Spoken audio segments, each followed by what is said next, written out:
Diqqat, shoshilinch ob-havo. O'zbekistonda 2-iyul chorshanba kuni uchun ob-havo prognozi. Toshkent shahrida havo biroz bulutli bo'ladi, yog'ingarchilik kutilmaydi. Shamol sharqdan 3-8 metr taqsim sekund tezlikda esadi. Harorat kechasi 21-23 daraja, kunduzi esa 36-38 daraja bo'ladi. Toshkent, Sirdaryo, Jizzax va Samarqand viloyatlarida havo biroz bulutli bo'ladi, yog'ingarchilik kutilmaydi. Shamol sharqdan 7-12 metr taqsim sekund tezlikda esadi.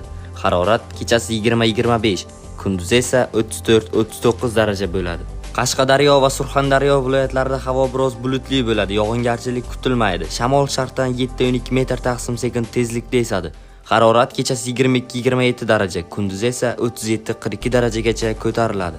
Andijon, Namangan va Farg'ona viloyatlarida havo biroz bulutli, ba'zi joylarda o'zgaruvchan bo'ladi, yog'ingarchilik kutilmaydi.